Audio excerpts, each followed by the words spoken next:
The following is a basic overview on hazardous material railcar inspections.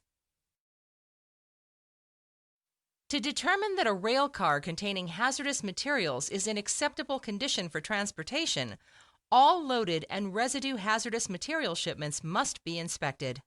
These inspections are required before accepting from the shipper, when receiving at interchange, when placing them in a train, and at other points where an inspection is required, such as a 1,000-mile inspection.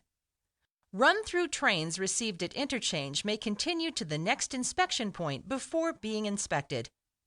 Remember that unless a tank car has been cleaned and purged, it is not considered empty.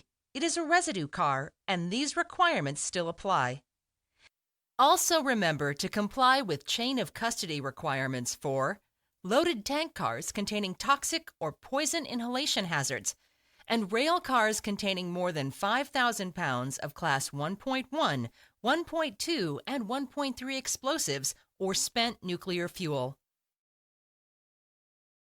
From the ground level only, without climbing on the car and while walking along the car, inspect all rail cars, trailers, and containers transporting hazardous materials. And you must inspect both sides of the rail cars. When inspecting, look high and low. Be attentive for unsecured manways and protective housings.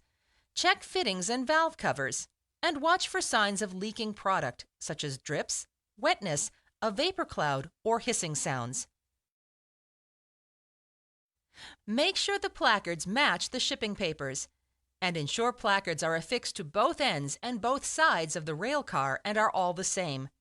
If any placards are damaged, they must be replaced. Inspect both sides and both ends of hazmat cars for tampering and unusual or suspicious objects placed or attached to the rail car. Your safety is the priority. If there is indication of tampering or a foreign object found, move to a safe location and follow your company's policies. Do not use a cell phone or radio near the suspected device.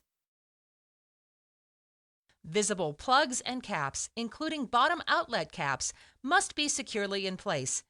If the bottom outlet cap or its plug is missing or off and swinging on its chain, it must be reinstalled and tightened. Do not accept the car for transportation and follow your company's notification requirements. Shown here are two examples of correctly closed and pinned valve handles. And in these photos, the retaining pin is not in place. In these instances, it must be installed. Do not accept the car for transportation and follow your company's notification requirements. We provide hazardous material training programs tailored to fit your railroad's operations.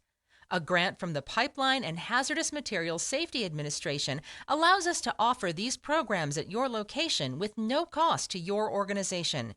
And requesting one of our programs is easy by either completing a brief online request via our website or sending an email request to hmit@shortlinesafety.org.